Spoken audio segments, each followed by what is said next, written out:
उसने तय किया कि माँ के ना होने की उस दुख को वो स्मरण रखेगी, और उसने यह अपने जीवन से निर्णय लिया कि वो लोगों की सेवा करेगी, दुख और मुसीबत में वो उनके लिए सहायता करेगी, जो बीमारी में है उनकी वो मदद करेगी।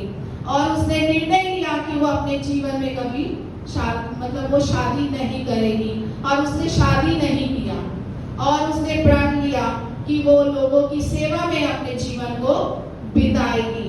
और इस प्रकार से अमेरिका में इसे मदर्स डे के रूप में इसे घोषित किया गया, और आज पूरी दुनिया में मई के दूसरे संडे को मदर्स डे के रूप में इसे मनाया जाता है।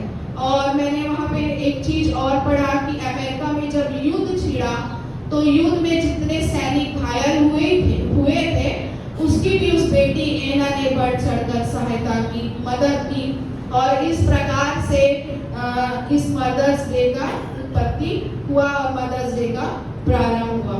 मेरे प्रियो, माँ जो शब्द है, और आज जो हम मदर्स डे मना रहे, जवान बच्चों ने बहुत सुंदर गीत गाया, और बहुत सी माताएं आज यहाँ पर उपस्थित है, बैठी है। सर्वप्रथम मैं एक बात को कहना चाहूंगी, इम्पोर्टेंस ऑफ मदर्स, माँ का महत्व। माँ क्या होती है, उसका बच्चों के जीवन में क्या महत्व होता है, उसका परिवार में एक माँ का क्या महत्व होता है। बच्चों को जीवन की जो शिक्षा माँ के द्वारा सिखाई जाती है, माँ के द्वारा समझाई जाती है, वो किसी स्कूल में या कॉलेज में वो नहीं प्राप्त कर सकते, क्योंकि जब एक माँ अपने बच्चे को शिक्षा देती है, आगे बढ़ाती है, तो वो बच्चा जो है आगे बढ़कर अपने कार्य को संपूर्ण करने पाता है। मैंने एक और स्टडी किया, उसमें मैंने जाना कि उस व्यक्ति का नाम था अब्राहम लिंकन, जिन्होंने इस बात को कहा कि यदि आज मैं जो कुछ हूं तो मेरी माँ की वजह से हूं। रात को देर तक पढ़ाई करते समय हमारे साथ जो बच्चे होते हैं, कई बार एग्जाम के समय वो तैयारी को करते हैं, रात को देर तक वो पढ़ते हैं, तो उनके साथ कौन जागता है? उनकी माँ उसके साथ जागती है, उनका साथ देती है। वो माँ ही है जो कहती है कि बेटा बहुत देर हो गई, अब सो जाओ। और जब एग्जाम होने के बाद रिजल्ट के समय पास होने पर माँ ही है जो बच्चों के साथ में रहकर अपनी खुशी को जाहिर करती है, और जाहिर करने वाली माँ ही होती है, प्रोत्साहित करने वाली माँ ही होती है। और एक और बात, विशेषकर बच्चों के लिए, जब पापा से डांट पड़ती है तो उसे बचाने वाला कौन होता है? माँ ही होती है कि वो उसे पिता की डांट से बचाती है। कई बार जब रॉन को डांट पड़ता है और वो रोता है तो मुझसे देखा नहीं जाता, और उसे बचाने के लिए, उसका पक्ष लेने के लिए मैं चले जाती तो साथ में मुझे भी डांट पड़ जाता है। क्या करे, माँ ऐसे ही होती है, वो बच्चों को दुखी नहीं देख सकती, वो बच्चों को रोता हुआ नहीं देख सकती, लेकिन खुदा ने ऐसा माँ को बनाया है, ऐसा हृदय माँ को दिया है कि वो बहुत ही नम्र है, दीन है, और बहुत जल्दी वो भावुक हो जाती है। एक माँ के लिए, एक बच्चे के लिए उसकी माँ बहुत महत्वपूर्ण होती है। हमें परेशानी में देखकर बिना बिताए ही समझ जाने वाली कौन होती है? माँ ही होती है। जब बच्चा परेशान होता है तो उसका चेहरा देखकर माँ बता देती है कि बेटा आज तुझे क्या हुआ है, आज तेरा चेहरा क्यों उदास है। जब एक बेटा काम से घर वापस आता है तो परिवार में बहुत से लोग पूछते हैं कि आज का दिन कैसा रहा, आज का काम कैसा रहा, आज तुम्हारा ऑफिस में समय कैसे बीता। लेकिन मेरे प्रियो, जब माँ बेटे के पास आती तो पहला शब्द उसका होता है, बेटा पहले तू हाथ मुंह धो ले और खाना खा ले। ये माँ का प्यार है मेरे प्रियो, और ये माँ ही अपने बेटे के लिए सामने रखती है, जाहिर कर सकती है। जीवन की सभी परेशानियों को पलक झपकते ही हल करने वाली कौन होती है? माँ ही होती है, क्योंकि परिवार को संभालना सारी जिम्मेदारी किसके हाथ में है? एक माँ के हाथ में है। और पवित्र बाइबल क्या बताती है कि बुद्धिमान स्त्री, जोर से बोलेंगे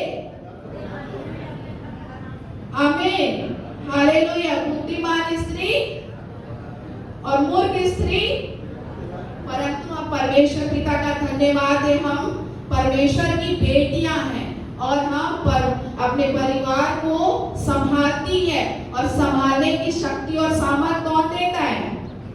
जोर से बोलेंगे, कंजूसी ना करे बोलने में। परमेश्वर ने अच्छा स्वास्थ्य दिया है, मुंह दिया है, तो खुल के प्रभु की आराधना करें, खुल के परमेश्वर की प्रशंसा करें। दबे मन से, दबे मुंह से मत बोलिए, बोलिए परमेश्वर ने, हालेलुया, आमीन। अब मुझे अच्छा लगा सच में मेरे प्रिय, आज जब हम यहाँ उपस्थित है तो परमेश्वर की सामर्थ है कि आज आप यहाँ पर बैठे हुए हैं। परमेश्वर ही ने आपको इस भवन पर लाया है कि आओ मेरे बच्चों, मेरी बेटियों, मेरे पास आओ, मैं तुम्हें शांति दूंगा, विश्राम दूंगा, क्योंकि खुदा के भवन में, उसके चरणों में सच्ची विश्राम और शांति है। कहीं और आपको सुख, शांति और विश्राम नहीं मिलेगा। हालेलुया। मेरे प्रियो, जब अदन की वाटिका से मैं प्रारंभ करूंगी, परमेश्वर इस बात को भली भांति जानते थे कि शैतान का सर किस प्रकार से कुचला जाएगा, किस प्रकार से शैतान को हराया जाएगा। और ये बात परमेश्वर को बहुत अच्छे से मालूम था, इसलिए परमेश्वर ने हवा को बनाया और स्त्री के वंश से ही, क्या कहा गया था, स्त्री के जो वंश से उत्पन्न होगा वो शैतान के सिर को कुचलेगा। तो मेरे प्रिय, परमेश्वर बहुत सी बातों को जो हमारे विचार से परे है वो जानता था कि किस प्रकार से दुष्टता की शक्ति को और शैतान को कुचला जाएगा। और परमेश्वर ने यह अवसर महिलाओं को दिया, स्त्री को दिया कि वो शैतान के वंश, स्त्री के वंश से शैतान को कुचला जाए और प्रभु यीशु मसीह को, अपने इकलौते पुत्र को इस संसार में परमेश्वर पिता ने दिया। मेरे प्रियो, हम देखेंगे कि मदर्स डे जो हम आज सेलिब्रेट करें, उसके बारे में पवित्र शास्त्र बाइबल क्या कहता है। निकाल लेंगे पवित्र शास्त्र में से निर्गमन 20 अध्याय और उसके 12 पद में क्या लिखा हुआ है। मदर्स डे के बारे में बाइबल, परमेश्वर का वचन क्या कहता है।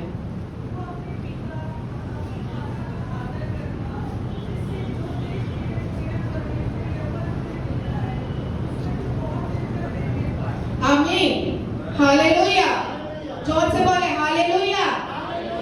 सच में मेरे प्रियो, तू अपने पिता और अपनी माता का आदर करना।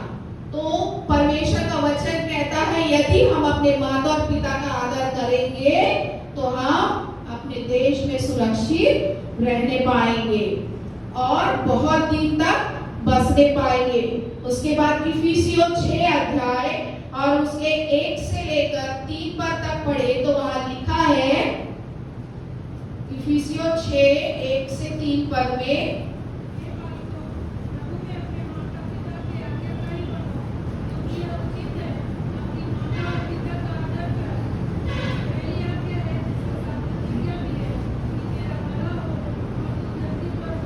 हालेलुया, धन्यवाद। अपने माता और पिता का आदर कर, यह पहली आज्ञा है। प्रियो, परमेश्वर, खुदा का वचन, खुदा का कलाम भी हमें इस बात को बताता है, सिखाता है कि अपने माता और पिता का आदर कर, यह पहली आज्ञा है। यदि आप लय व्यवस्था 19 अध्याय उसके 3 पद में भी पढ़े तो वहां पे लिखा हुआ है, तू अपनी माता और अपने पिता का भय मानना और मेरे विश्राम दिनों को मानना, मैं तुम्हारा यहोवा परमेश्वर हूँ। आज के समय में ये प्रश्न है हमारे सामने, उन सभी बच्चों से, उन जवानों अपने अपने माता अपने अपने पिता का आदर करते हैं या उनका कहना मानते हैं या नहीं। और जो मानते हैं वो परमेश्वर उन्हें ऊंचा उठाता है। जैसे अभी अपने बच्चों की गवाही को सुना कि जब हम परमेश्वर को प्रायोरिटी देते हैं तो खुदा आपको आगे बढ़ाता है। उसी प्रकार से मेरे प्रियो, परमेश्वर का वचन हमें सिखाता है, बताता है कि हमें किस प्रकार से अपने जीवन को परमेश्वर के वचन को थामते हुए आगे बढ़ना है। मैं आप लोगों के सामने दो महिलाओं के विषय में चर्चा करना चाहूंगी, बताना चाहूंगी कि किस प्रकार से परमेश्वर ने उन महिलाओं को अपने लिए इस्तेमाल किया। याएल कौन थी? यदि निकाल लेंगे न्यायों 4 अध्याय 17 से लेकर 21 पद।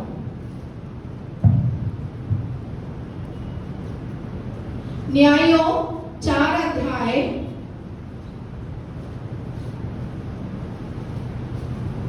यहाँ पर अभी पढ़ेंगे नहीं, जब मैं बोलूंगी तब पढ़ेंगे। यहाँ पे न्यायों 4 अध्याय 17 से 21 पद को निकाल कर रखेंगे। याएल कौन थी? वह हेबेर नाम के एक पुरुष की पत्नी थी। हेबेर इजरायली नहीं था। याएल ने परमेश्वर के लोगों की मदद करने के लिए हिम्मत से काम लिया। यदि आप उसके आगे के पदों को पढ़ेंगे तो वहां पे क्या लिखा हुआ है, पढ़ेंगे 4 उसका 17 और 18 पद।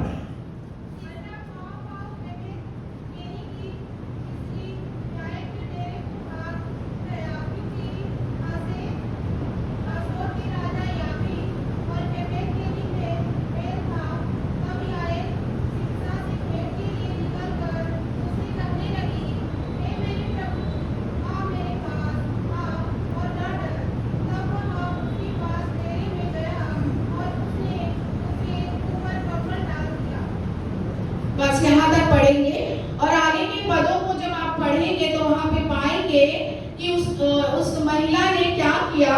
जब कनानी लोगों का सेनापति सिसरा इजरायलियों से युद्ध हार गया और छिपने के लिए कहा गया, वो याएल के तंबू के पास आया तो याएल ने फौरन समझदारी से काम लिया।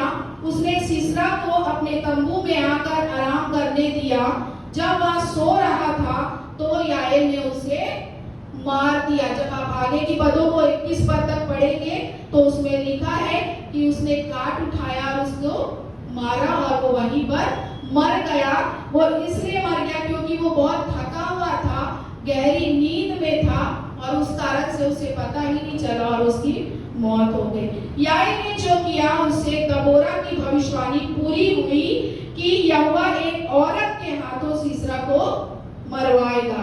न्यायों 4 अध्याय और उसके 9 पद में याएल की तारीफ में कहा गया कि वो सब औरत में क्या थी? धन्य थी। और हमें याएल के जीवन से मेरे प्रियो ये सीखने को मिलता है कि याएल ने खुद आगे बढ़कर कदम उठाया और हिम्मत से काम लिया। उसकी कहानी से इस दृष्टांत ये जो वर्णन दिया हुआ उसे पता चलता है कि यहोवा अपनी भविष्यवाणी किसी भी तरह पूरी करवा सकता है। और यहाँ पे परमेश्वर ने याएल को इस्तेमाल किया। दूसरा जो है महिला के विषय में मैं बताना चाहूंगी, मरियम मगदलीनी। हम सभी जानते हैं कि मरियम मगदलीनी कौन थी? वह यीशु की एक शिष्य थी और उसने हमेशा यीशु का साथ दिया। उसने क्या किया? मरियम मगदलीनी उन औरतों में से एक थी जो यीशु और उसके चेले के साथ दूर दूर सफर किया करती थी। उसने यीशु और उसके चेलों की खाने पहनने की जरूरतों को वो पूरा किया करती थी। जब यीशु मसीह इस पृथ्वी पर आए और जब उनकी मृत्यु क्रूस पर हुई तो प्रभु ने उसे ऐसा अवसर दिया कि सर्वप्रथम जो दर्शन मिला वो भी कौन थी? वो मरियम मगदलीनी ही थी, जिसे यीशु को उसे देखने का मौका मिला। मेरे प्रियो, हम मरियम मगदलीनी के जीवन से सीखते हैं कि उसने यीशु के लिए दिल खोलकर पैसा खर्चा किया ताकि यीशु अच्छे से सेवा कर सके। उसने हमेशा यीशु का साथ दिया, उसने हर एक उत्तम प्रबंध किया, हर एक उत्तम जो जरूरत थी प्रभु यीशु और उसके चेलों के लिए उसने प्रबंध किया। मेरे प्रियो, आज भी ऐसी बहुत सी महिलाएं हैं, प्रभु की बेटी और बेटियां हैं जो दिल खोलकर प्रभु के कार्य के लिए, उसकी सेवा के लिए वो अपने धन को खर्च करती है। और सच मानिए मेरे प्रियो, उसका प्रतिफल, वो दुगनी आशीष वो अपने परिवार में, अपने बच्चों के जीवन में, कलीसिया में और हर एक क्षेत्र में उस परमेश्वर की आशीष को वो पाती है। क्योंकि जो लोग दिल खोलकर परमेश्वर के कार्यों के लिए अपने जीवन को देते हैं, जिस प्रकार से भी वो सहायता कर सकते हैं करते हैं, तो खुदा उन्हें क्या करता है? आशीषित करता है। क्योंकि मेरा परमेश्वर किसी का कर्जदार नहीं है, वो दुगनी आशीषों के साथ उसे वापस लौटाता है। मेरे प्रिय, ये मत सोचिए कि खुदा को आप देने के लिए सोचिए मत। मैं एक घटना अपने जीवन का बता रही हूँ कि मेरे पर्स में 100 रुपए था और मैं दान डालने के लिए चिल्लर ढूंढ रही कि 50 रुपए मिल जाता। आखिरी नोट था पर्स में, अनुसार पैसे नहीं थे। तो मैं सोचने लगी, क्योंकि मैं सीखी हूँ तो चाहूंगी आपको भी सिखाऊं। तो मैं बोली डालूं कि नहीं डालूं। फिर मैंने बोला नहीं, क्या हुआ, परमेश्वर जब हम देते तो खुदा हमें देता। और मैंने उस 100 रुपए के नोट को दान में डाल दिया और परमेश्वर ने एक दिन के बाद खुदा ने मुझे उसका दुगना आशीष दिया। मुझे इतनी शर्मिंदगी महसूस हुई कि मैं आईना के सामने खड़ी थी और मुझे बहुत बेकार लग रहा था। मैं सोच रही थी, प्रभु सच में आप महान यहोवा परमेश्वर हैं, आपने दुगना मुझे लौटाया, आप किसी का कर्ज नहीं करते। मुझे बहुत शर्मिंदगी हुई। मैंने प्रभु से माफी मांगी और कहा, प्रभु मुझे माफ कर देना। कई बार मेरे प्रियो, हम सब कुछ जानने के बाद भी क्या करते हैं? गलती कर बैठते हैं। हम भी इंसान हैं, प्रभु भी शरीर में इस दुनिया में आए, दुख तकलीफ को साथ, खुद उसके चेले उसके साथ थे तो उन्होंने भी कई बार गलतियां की। कोई यहाँ प्रसिद्ध मनुष्य तो है नहीं कि उसे गलती नहीं होगी। तो मेरे प्रियो, इस बात से आप जाने कि खुदा दुगनी आशीष के साथ आपको भरेगा। एक छोटी सी कहानी मैं आप लोगों के साथ में शेयर करूंगी। बहुत ही प्रभावशाली ये स्टोरी है, मुझे बहुत अच्छा लगा और मैं विश्वास करती हूँ कि खुदा उस स्टोरी के माध्यम से आपके हृदय को छुएगा।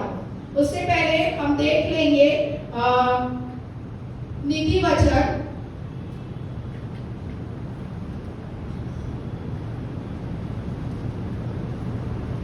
31 अध्याय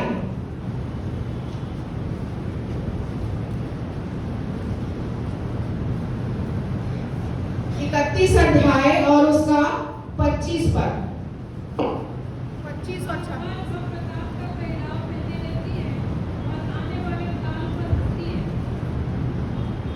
26 पद भी पढ़ लेंगे।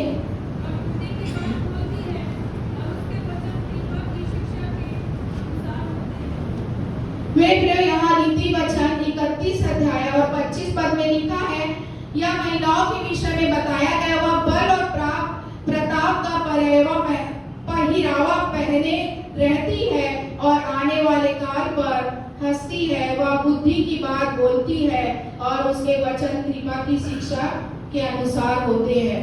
27 और 28 पद में लिखा है, वह अपने घराने के चाल चलन को ध्यान से देखती है और अपनी रोटी बिना परिश्रम नहीं खाती है।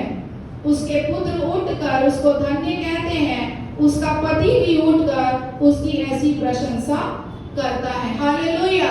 जो बुद्धिमान स्त्री होती है मेरे प्रियो, वो अपने परिवार की अच्छी देखभाल करती है। एक माँ बहुत से किरदारों को निभाती है।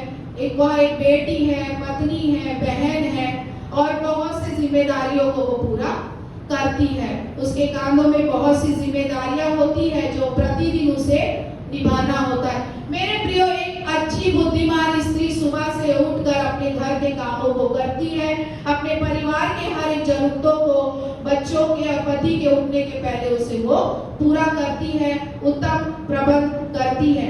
नीति वचन बहुत ही सुंदर रीति से यहाँ पे इस बातों को वर्णन करता है और 31 पद में लिखा है, उसके हाथों के परिश्रम का फल उसे दो और उसके कार्यों से सभा में उसकी प्रशंसा करो। एक माँ, एक औरत, एक स्त्री क्या चाहती है? जब वो घर में दिन भर अपने कार्यों को करती है, जिम्मेदारियों को पूरा करती है, तो बस वो अपने पति से, अपने बच्चों से यही उम्मीद करती है कि उन सब चीजों के लिए वो उसको धन्यवाद दे और उसकी वो प्रशंसा करे, उसे वो प्रोत्साहित करे, उससे वो उसकी वो तारीफ करे। लेकिन दिन भर के कामों से उलझे हुए जो बच्चे होते हैं, जो पति होते हैं, वो कई बार इस बात को भूल जाते हैं। लेकिन हम परमेश्वर पिता का धन्यवाद दें कि हम जब परमेश्वर की बेटी हैं, तो परमेश्वर हमें शक्ति और सामर्थ्य से भरता है कि हम उन बातों को भी भुलाकर परमेश्वर को सर्वप्रथम स्थान देकर उसकी महिमा को करने पाते हैं। मेरे प्रियो, एक स्टोरी मैं आप लोगों के साथ शेयर करूंगी, जख्मी हाथों वाली माँ। जो इस कहानी का नाम है जख्मी हाथों वाली माँ। यह उस माँ की कहानी है। उस माँ के पास में एक छोटा सा बेटा होता है जो 10-12 साल का होता है, और वो जो माँ है वो अपने बच्चे को बहुत प्यार करती है। प्रतिदिन उठकर उसकी वो सारी जरूरतों को पूरा करती है। लेकिन मेरे प्रियो, जब वह माँ अपने बच्चे को खाना खिलाती है, तो उसके जो हाथ होते हैं वो जले हुए रहते हैं, कटे हुए रहते हैं और उनमें काले सफेद से दाग हुए रहते हैं। और जब वह उन हाथों से अपने बच्चे को खाना खिलाती है, तो जो उसका बेटा है वो पसंद नहीं करता है, और वो कहता है कि मन में सोचता है कि ओहो, फिर से वही हाथ मुझे देखना पड़ रहा है, वही हाथ से मुझे खाना खाना पड़ रहा है, और उसे पसंद नहीं आता है। लेकिन माँ बड़े प्यार से उसे खाना खिलाती है। उसकी माँ उसे नहलाती है, साफ कपड़े उसे पहनाती है, और जब वो उसे नहलाती, साफ कपड़े पहनाती है, फिर से वो उसके हाथ को देखकर वो बच्चा सोचने लगता है मन में, ओहो, फिर से वही गंदे हाथ, कटे हुए, जले हुए, और वो उस बात को मन में ही रखता है और मन में सोचता है।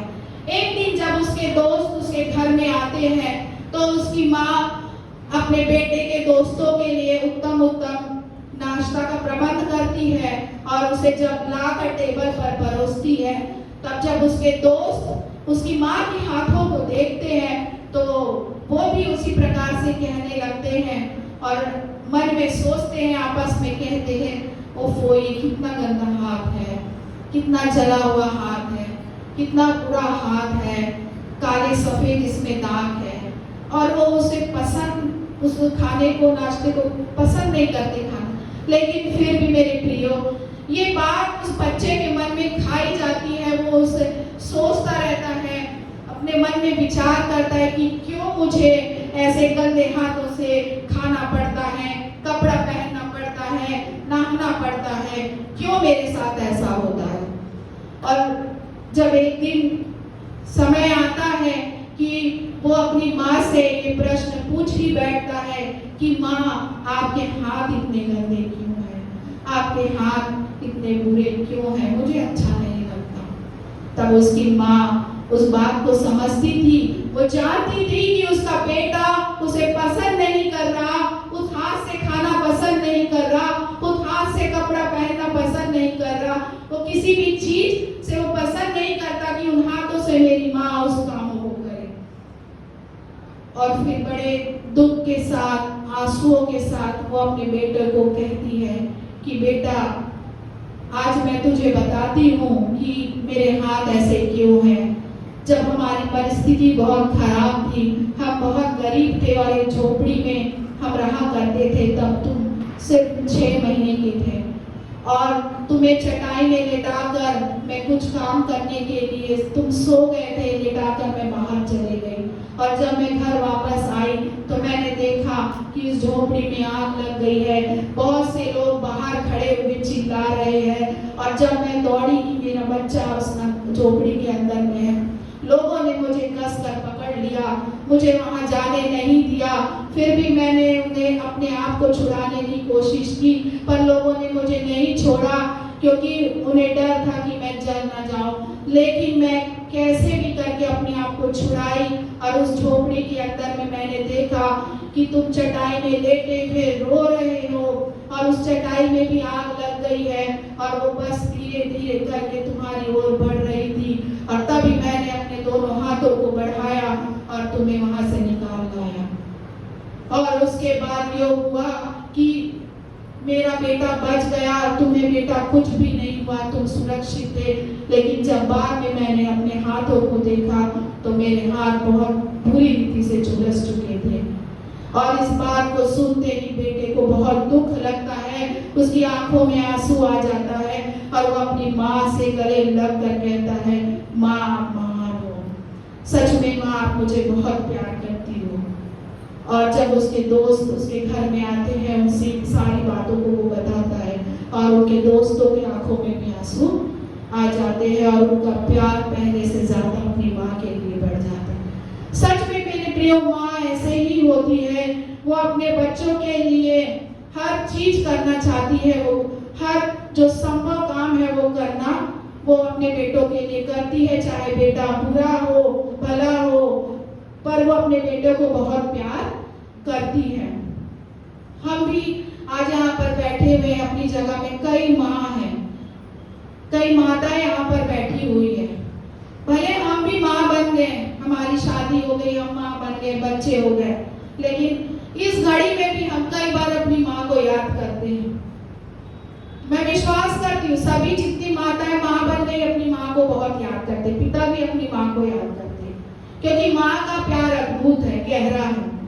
और मेरे प्रियो, हम सोचते हैं कि जब हम दुख में तकलीफ में तो हम सोचते हैं कि काश मेरी माँ होती तो मुझे प्यार करती, मेरी माँ होती तो मुझे खाना बना के खिलाती, प्यार से मेरे सर को फेरती। क्योंकि क्या होता है, शादी के बाद जो महिलाएं होती वो ही प्रमुख रहती है कि घर की जिम्मेदारी उसके हाथ में रहती है, तो उसको देखने वाला, प्यार करने वाला, उसको समझने वाला, उसका किचन में मदद करने वाला कोई नहीं होता है, क्योंकि उसे ही सबको संभालना होता है, क्योंकि उसकी दृष्टि में सब बच्चे हैं। और ऐसे समय में वो अपनी माँ को याद करती है। मुझे याद है, मैं अपने घर में सबसे बड़ी बेटी हूँ, जब भी मैं अपने घर जाती थी तो मेरी माँ दूर से देखकर मुझे गले लगाकर गाल में पप्पी दिया करती थी और मैं बोलती थी मम्मी छोड़ो ना मुझे बस ना। परंतु आज जब मम्मी नहीं है तो मुझे वो पल याद आता है। घर में अंदर जाते ही मम्मी बोलती थी बेटा क्या खाना है, जो मुझे पसंद है वो स्पेशल खाना मुझे बनाकर दिया कर। ये बहुत बड़ी बात है मेरे प्रिय, बाकी के लिए मैं नहीं कह सकती, लेकिन एक माँ महिला जो शादी के बाद अपने घर जाती है, जो वो प्यार माँ का मिलता है वो अद्भुत है, उसका वर्णन हम नहीं कर सकते, क्योंकि आराम उसको वहीं मिलता है, सुख उसको वहीं मिलता है, क्योंकि उसे कुछ करना नहीं होता, सब घर में वो सब चीजों का प्रबंध करती है।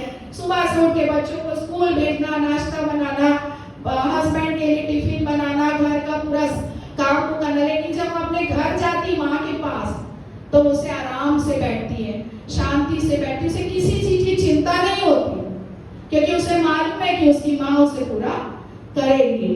कई बार जब पास्टर जी और मेरी बात कहें तो कई चीजों में पास्टर जी मुझे कहते हैं कि आज मुझे खाने का मन हो रहा है, ये बना दो, या आज मैं थक गया हूँ, मेरा पैर दर्द, तो मैं आनाकानी कर देती हूँ, उसे पूरा नहीं करती। तो वो बोलते हैं मेरी मम्मी होती, मुझे मेरी मम्मी की आदत है, अगर मेरी माँ होती तो आज मेरे लिए बना के देती, मेरी माँ होती तो मेरा पैर को दबाती। तो मैं कहती जरूर, क्योंकि वो माँ है, तो माँ तो करेगी ही। तो मेरे प्रिय, माँ का अपने स्थान, उनका स्थान प्रमुख है, महत्वपूर्ण है और उससे कोई भरा नहीं जा सकता। माँ अद्भुत है, सच में मेरे प्रिय, परमेश्वर ने हमें माँ को दिया है और हम इसके लिए परमेश्वर का धन्यवाद देते हैं। मेरे प्रिय, एक गवाही मैं आप लोगों को देना चाहूंगी।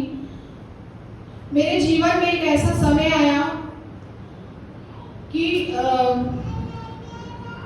मई का ही महीना था और मेरी माँ ने, हम 5 भाई बहन हैं और सबसे बड़ी मैं हूँ, और घर में सबसे बड़ा और सबसे छोटा अपने माँ बाप का बहुत प्रिय होता है, ये सब हम सभी जानते हैं।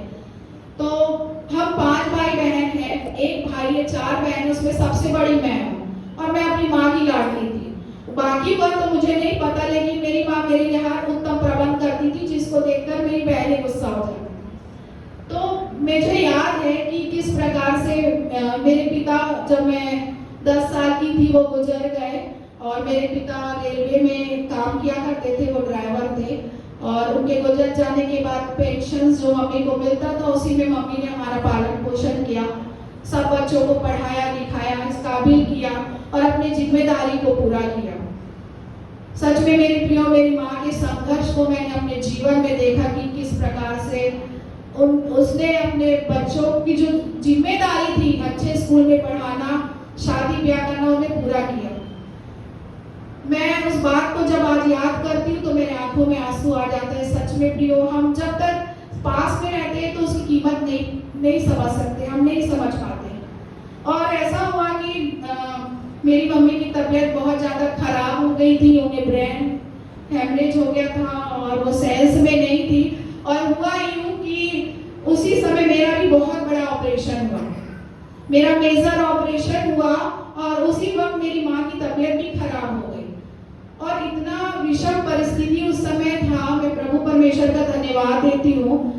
जब मेरा ऑपरेशन हुआ, मैं 15 दिन हॉस्पिटल में थी और मुझे खबर आया कि माँ के पास कुछ ही समय बचा है, अगर तुम आ सकती हो तो आ जाओ। और क्योंकि मैं घर की बड़ी बेटी थी, परंतु ऐसा हुआ कि मेरा ऑपरेशन हुआ था और मैं हॉस्पिटल से आई और मुझे 34 टाँके लगे हुए थे और उस समय टाँके ही स्टेपलर मारा गया था। मेरा बहुत बड़ा ऑपरेशन हुआ था और मैं घर में आई और मुझे न्यूज़ मिला कि माँ नहीं रही। मुझे बहुत दुख हुआ और मेरे सामने प्रश्न था कि मैं ग्रेवयार्ड जा पाऊंगी कि नहीं। और आप यकीन नहीं मानेंगे, वो असमंजस में मैं पड़ी हुई थी। पास्टर जी ने बहुत प्रयास किया।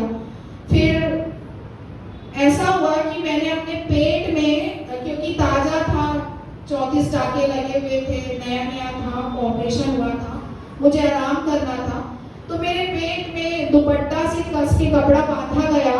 और आप यकीन नहीं मानेंगे, मैं भैया का भी धन्यवाद देती हूँ। राजसिटी भैया ने कार को 20 किलोमीटर के उसमें एवरेज में चलाया। सोचे, रायपुर से दुरुक तक सिर्फ उसने 20 किलोमीटर से ज्यादा तेज नहीं किया, धीरे धीरे धीरे करके। मायने रख सकता है कि 20 किलोमीटर में कार को चलाना कितना कठिन है। और पूरा दुर्ग के ग्रेवयार्ड तक उस भैया ने वैसे ही गाड़ी को चलाकर लेके गए और सीधा मैं बहुत धीरे से सामने ग्रेवयार्ड के सामने में खड़ी हुई। तो 5 मिनट में खड़ी हुई, माँ को देखी और तुरंत मैं गाड़ी में बैठकर फिर वही 20 किलोमीटर की रफ्तार से मैं वापस आई। वो दिन को मैं भूल नहीं सकती, परंतु मैं अपने खुदा परमेश्वर का धन्यवाद देती हूँ कि प्रभु ने वो दिन मुझे देखने दिया। अंतिम समय में अपनी माँ को देखने पाई। यही यहोवा परमेश्वर का अनुग्रह है। हालेलुया। और मेरे प्रियो, ये तो माँ, संसारिक माँ की बातें हैं, लेकिन यीशु जो हमारा भाई है, यीशु मसीह जो हमारा मित्र है, वो माँ है।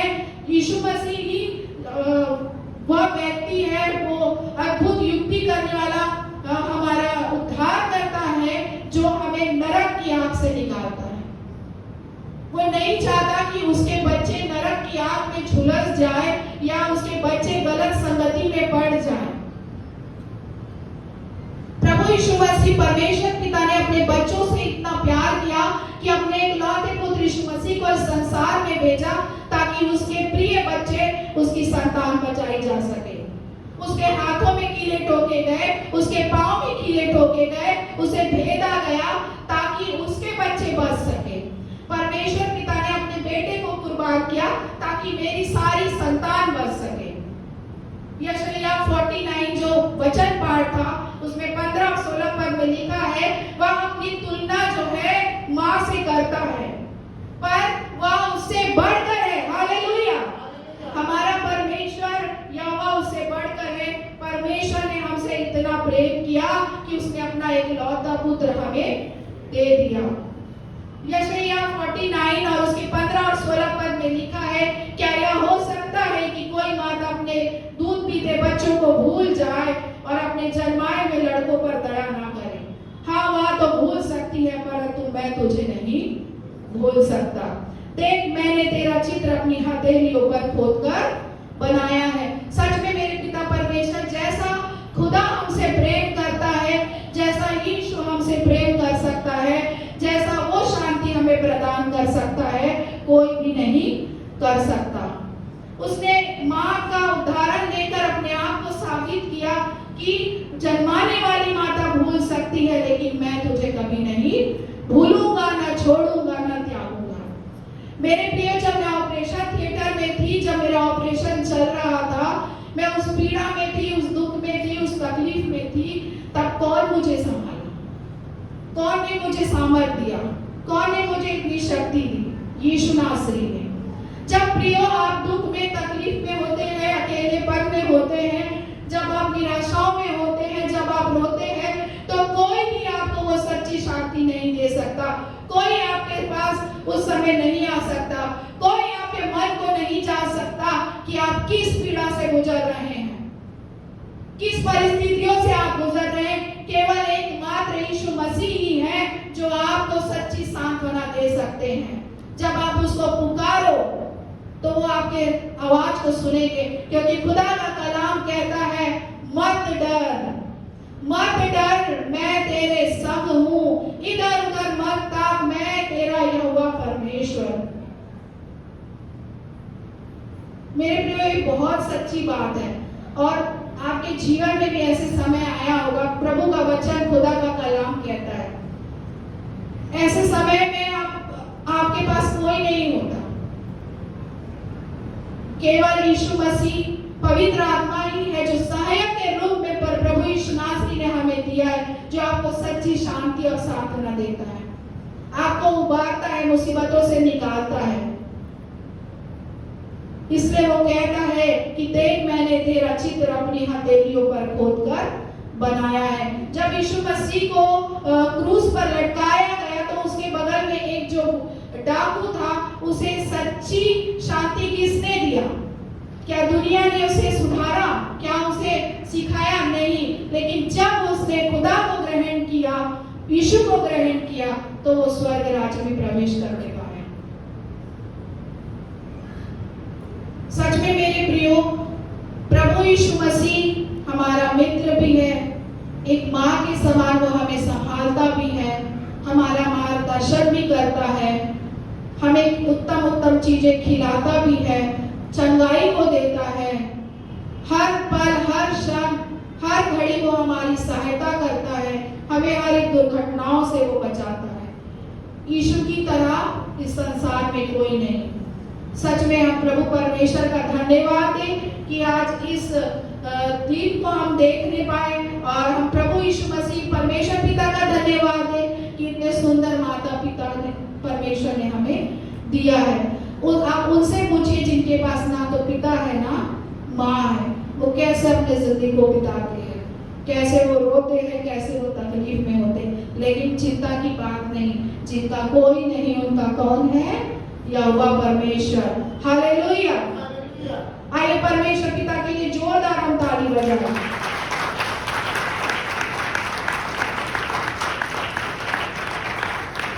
हालेलुया। सच में मेरे प्रियो, मैं परमेश्वर पिता का धन्यवाद देती हूँ कि वो हमारी रक्षा करता है, हर एक बातों में हमारी सहायता करता है।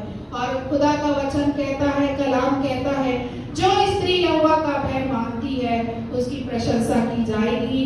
पहला तीमुथियुस 3:11 में लिखा है, स्त्रियों को भी गंभीर होना चाहिए, दोष लगाने वाली नहीं, पर सचेत और सब बातों में विश्वासी होगी। नीति वचन 11 अध्याय और उसके 16 पद में लिखा है, अनुग्रह करने वाली स्त्री प्रतिष्ठा नहीं होती है। हालेलुया। मैं परमेश्वर पिता का धन्यवाद देती हूँ कि इस वचन के द्वारा मैं विश्वास करती हूँ कि खुदा ने हमसे बात किया है। आइए अब मैं छोटी सी कविता को आप लोगों के सामने प्रस्तुत करूंगी और उसके बाद में अपने वचन को यही विराम दूंगी। और ये मुझे बहुत अच्छा लगा मेरे प्रियो, ये जो कविता है एक ही लाइन में बाइबल के सभी पात्रों को जो खुदा ने ठहराया है उसके विशेषताओं को और खुदा के कामों को इसने प्रस्तुत किया है बहुत सुंदर रीति से। मैं इसे आप लोगों के सामने पढ़ लूंगी कि खुदा ने पवित्र शास्त्र में औरतों को क्या दर्जा दिया। अगर आदम का अकेला रहना खुदा को भाया होता तो खुदा ने कभी हव्वा को ना बनाया होता। अगर रखना होता हव्वा को कमतर आदम से तो उसने हव्वा को आदम की पसली से नहीं पांव के अंगूठे से बनाया होता।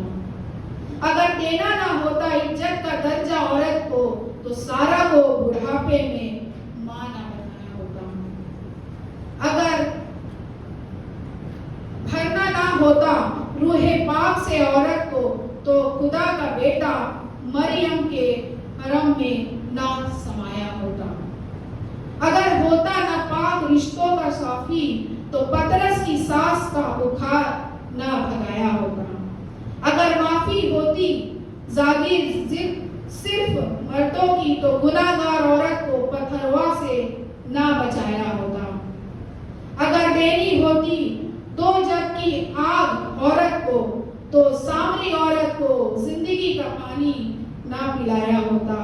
अगर पैदा होकर बेटी बोझ होती माँ बाप पर तो मुर्दा लड़की को यीशु मसीह ने ना जिलाया होता। अगर होती पाबंदी आशा पर तिलावते कलाम की तो जी उठने का पहला पैगाम औरतों ने ना पहुंचाया होता। तो जी उठने का पहला पैगाम औरतों ने ना पहुंचाया होता। हालेलुया।